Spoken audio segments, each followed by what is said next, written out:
3:30 3 AM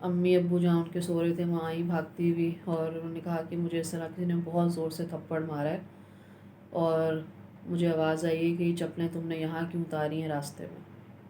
تو خیر ان کے پیرنٹس سمجھے کہ شاید نیند میں ڈر گئی ہیں، کیا ہوا ہے، تو جو ان کی امی تھی وہ اپنی بیٹی کے ساتھ سو گئی۔ لیکن جب اسی طرح کا ایک دوسرا انسیڈنٹ ہوا تو پھر وہ لوگ بھی ذرا سوچنے مجبور ہوئے کہ دیر از سم ون۔ دوسری دفعہ بھی یہ ہوا کہ وہ ان کی بیٹی بالکل گہری نیند سو رہی تھی،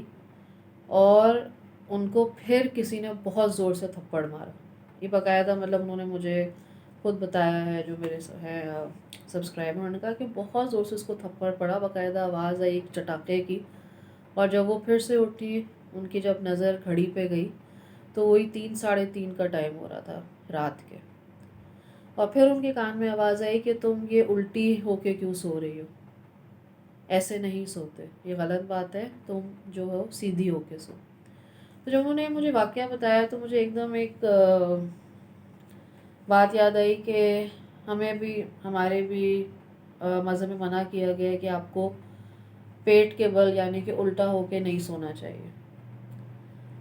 تو ان کو پھر باقاعدہ کسی نے یہ بولا، تو وہ یہ دو جو تھے انسیڈنٹس ان کی بیٹی کے ساتھ ہوئے۔ جو تیسرا انسیڈنٹ ہے نا وہ بھی بہت انٹرسٹنگ ہے، اس کا اینڈ شاید تھوڑا آپ کو سیڈ لگے، لیکن مطلب it is very thought provoking. وہ یہ کہتے ہیں کہ ان کے جو ایک جاننے والے ہیں وہ رہتے ہیں کراچی میں، کریم آباد میں۔ تو کریم آباد میں وہ ایک فیملی رہتی تھی، میاں بیوی اور ان کے بچے۔ تو جو بچہ تھا وہ 13-14 سال کا تھا۔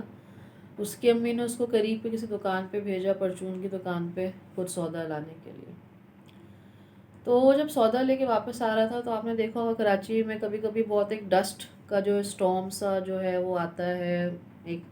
دھول ہر جگہ اڑنا شروع ہو جاتی ہے، لفافے وغیرہ اڑ رہے ہوتے ہیں۔ تو وہ جب بچہ سودا لے کے واپس آ رہا تھا تو اسی طرح ایک مٹی کا اسٹارم آیا، اور اس کی طرف جو ہے ساتھ ہی کوئی ایک کچرا دان تھا یا کیا تھا، تو وہاں سے دھول مٹی لفافے سب اڑ کے اس کی طرف آئے۔ تو ایک ایسی پلاسٹک کا بیگ سا تھا تو وہ بھی اڑ کے آیا، تو بچے نے ایسے اس کو اپنے پاؤں سے دور مار دیا کہ بھئی مطلب یہ مجھے ٹچ نہ کرے، میرے اوپر نہ چپک جائے، اور پھر وہ گھر آ گیا۔ کہتے ہیں کہ اس دن سے نا اس کی طبیعت اور اس کی عادتیں بہت عجیب ہو گئی۔ سب سے پہلے اس نے یہ کیا کہ وہ پہلے تو کافی دیر پتہ نہیں سوتا رہا یا کیا کرتا رہا، پھر وہ گیا آئینے کے سامنے جہاں اس کی امی کی ڈریسنگ ٹیبل تھی، اس نے ان کی جو نیل پالش ہوتی ہے، نیل پالش لی، اس کو کھولا، اور اس سے وہ جو تلک کا ایسے نشان بناتے ہیں ہندو مذہب میں، وہ اس نے اس آئینے کے اوپر بنایا۔ پھر اس نے وہ تلک کا نشان اپنے ماتھے کے اوپر بنایا، اور اس کے بعد جو ہے وہ اپنے بھائی کے پیچھے بھاگا کہ آؤ میں تمہیں بھی تلک لگا دوں، باقاعدہ یہ بول رہا تھا۔ تو ان کی امی نے آبزرو کیا، انہوں نے کہا پتہ نہیں اس کو کیا ہو گیا ہے، یہ تو بہت عجیب بیہیو کر رہا ہے۔ تو خیر انہوں نے کہا کہ شاید گرمی سے آیا ہے کیا ہے، انہوں نے اس کو مطلب جوس وغیرہ دیا ٹھنڈا یا کیا، اور اس کو کہا کہ آپ تھوڑی دیر سو جائیں۔ اچھا جب وہ اگلے دن بھی اس نے یہی کیا، اگلے دن جب انہوں نے دیکھا وہ پھر سے ڈریسنگ ٹیبل کے سامنے کھڑا ہوا تھا، ڈریسنگ ٹیبل پہ اس نے تلک کا نشان بنایا، اپنے ماتھے پہ بنایا، اور جتنے بھی گھر والے تھے ان سب کے پیچھے وہ نیل پالش لے کے بھاگ رہا کہ لائیں میں آپ کو تلک لگا دوں۔ تو جب اس نے کنٹینیوس یہ پیٹرن کرنا شروع کر دیا ہر روز، اور تو پہلے ان کا چلے ہم اسے پہلے کسی سائیکیٹرسٹ کے پاس لے کے جاتے ہیں، وہاں گئے، وہاں بتایا، انہوں نے سارے ٹیسٹ وغیرہ کیے، چیک اپ کیے اپنی طرف سے، اس سے میرے خیال میں اس کا سیشن بھی کیا، دوائیاں دیں، بٹ کوئی فرق نہیں پڑ رہا تھا، اور بہت وہ ایگریسو ہو جاتا تھا، غصے میں آ جاتا تھا، جب غصے میں آتا تھا کوئی اس کو پکڑ نہیں سکتا تھا، اس میں اتنی طاقت آ جاتی تھی، عجیب باتیں کرتا تھا۔ تو پھر کسی نے کہا کہ آپ ان کا جو ہے ذرا روحانی علاج کریں۔ تو ایک بہت سارے مزارات ہیں کراچی میں، تو ایسا ایک مزار تھا، تو وہاں کوئی کسی نے بتایا کہ وہاں ایک یہ صاحب بیٹھتے ہیں، آپ ان کے پاس ذرا اپنے بچے کو لے کے جائیں، یا شاید وہ آئے گھر۔ تو اینی ویز جب انہوں نے بچے کو دیکھا تو انہوں نے پوچھا کہ یہ کب سے ہے، اس دن کیا ہوا تھا، تھوڑی انہیں ہسٹری جانی۔ تو پھر جب when they put two and two together انہوں نے کہا کہ ہاں جس دن سے اس کے ساتھ یہ شروع ہوا ہے نا، یہ جب اس دن بازار گئے اور جب وہ ایک پورا طوفان اٹھا ہے مٹی کا، اس میں تھیلے وغیرہ جوڑ کے آ رہے تھے، اور جو اس نے یوں پاؤں سے جو تھیلے کو کک کیا ہے نا، تو وہ کوئی ایک ہندو فیمیل جن تھی، اس کا جو بچہ تھا نا وہ اس تھیلے سے کھیل رہا تھا، اور جب انہوں نے اس کو کک ماری ہے نا تو وہ بچہ جو ہے وہ کہیں نیچے جا کے گرا ہے اور وہ مر گیا۔ اور اب وہ جو فیمیل جن ہے جس کو لوگ چڑیل بھی کہتے ہیں، وہ کہہ رہی ہیں کہ نہیں اب میں اس کا پیچھا نہیں چھوڑوں گی اور میں اس کی جان لے کے رہوں گی، اس نے میرے بیٹے کو مارا ہے۔ اب ہم ویسے سنیں تو دیکھیں یہ بات بہت عجیب سی لگتی ہے، لیکن جس کے اوپر گزری ہو آئی ایم شیور ان کا جو پین ہے یا درد ہے یا وہ کس سچویشن میں ہے، بہت مطلب ایک ٹینشن والی بات ہے۔ تو وہ صاحب یہ بولے کہ دیکھیں جی یہ بہت اسٹرانگ پوزیشن ہے اور میں کوشش کروں گا لیکن شاید میرے بس کی بات نہیں ہے۔ انہوں نے یہی کہا ہے کہ میں اس بچے کو کی جان لوں گی، اس نے میرے بچے کو مارا ہے۔ اور پھر آہستہ آہستہ اس کی حالت بہت بگڑنے شروع ہو گئی، بیمار رہنے لگا، اور بالکل سب اس کے ٹیسٹ وغیرہ کرائے، سب ٹھیک آتے تھے، لیکن سامنے ان کے فیلوں میں اس کی مطلب جان آہستہ آہستہ نکل رہی ہے۔ تو اس کو ایک دن ویسے اسی طرح ایک فٹ پڑا ہوا تھا، تو اس بچے کے باپ نے بالکل بے بس ہو کے کہا کہ ٹھیک ہے اگر آپ نے جان لینی ہے نا، آپ اس بچے کو چھوڑ دیں، ابھی اس کی زندگی پڑی ہوئی، آپ میری جان لے لیں۔ تو یہ بتاتے ہیں کہ جیسی انہوں نے یہ بات بولی وہ بچہ بالکل ٹھیک ہو گیا، اور جو ان کے ابو تھے وہ دنوں میں بیمار ہو گئے، دنوں میں۔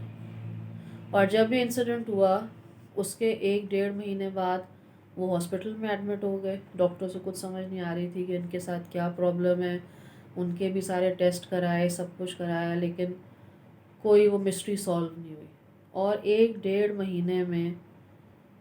ان کی ڈیتھ ہو گئی۔ تو خیر پھر اس کے بعد جب سارے گھر والے اس صدمے سے باہر نکلے، جو بھی مطلب ٹائم گزرا،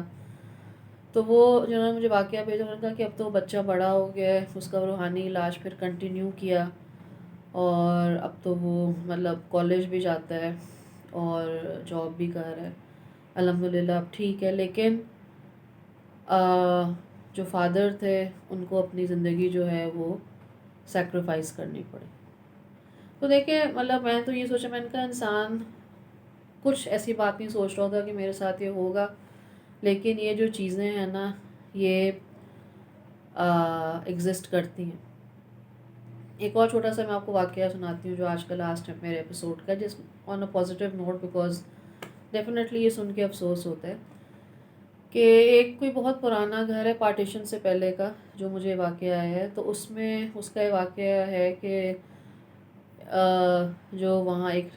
رہتے تھے خاندان والے، وہ یہ بتاتے تھے کہ ہمارے گھر میں بھی جن ہے، لیکن اسپیشلی ایک فیمیل جن ہے، لیکن انہوں نے کبھی ہمیں تنگ نہیں کیا۔ وہ اپنی پریزنس اس طرح شو کرتی تھی کہ جب کوئی جیسے جو گھر کے کوئی مرد ہیں، اگر کوئی رات کو بہت دیر سے واپس آ رہا ہے اپنی نوکری سے یا کچھ اس طرح سے، تو جب وہ دروازے کے قریب پہنچتے تھے بیل کرنے سے پہلے دروازہ خود بخود کھل جاتا تھا رات کے 2-2:30 بجے، اور وہ اندر چلے جاتے تھے۔ پھر یہ ہوتا تھا کہ جب یہ بہت پہلے کی بات ہے، آپ کو پتہ ہے کہ جب لوگ پانی وغیرہ گرم کرتے تھے وضو کرنے کے لیے، اسپیشلی صبح فجر کے وقت، تو جب کیونکہ وہ گھر والے جو تھے سارے نمازی تھے، پرہیزگار تھے، اس سے بھی بہت احمد سے فرق پڑتا ہے، تو جب سارے گھر والے فجر کے لیے صبح صبح اٹھتے تھے تو ان کو اپنے سرہانے گرم پانی پہلے سے رکھا ہوا ملتا تھا، اور کوئی کسی گھر والوں نے وہ پانی گرم نہیں کیا ہوتا تھا۔ اسی طرح پھر ان کے گھر میں ایک خاتون تھی، تو وہ ایکسپیکٹ کر رہی تھی، تو رات کو ان کو کوئی اس طرح کریونگ ہوئی، ان کو بھوک لگی کوئی رات کے 2-2:30 بجے، تو انہوں نے کہا اب کون جائے یا اب کون مطلب پھر سے کچھ نکالے، تو جب انہوں نے اپنے سرہانے دیکھا تو ان کے سرہانے ایک پلیٹ پڑی ہوئی تھی اور اس میں جو ہے پھل کٹے ہوئے رکھے ہوئے تھے. تو ان سب گھر والوں کو پتہ تھا کہ ہاں یہاں ایک پریزنس ہے، بٹ انہوں نے کبھی ہمیں کوئی نقصان نہیں پہنچایا.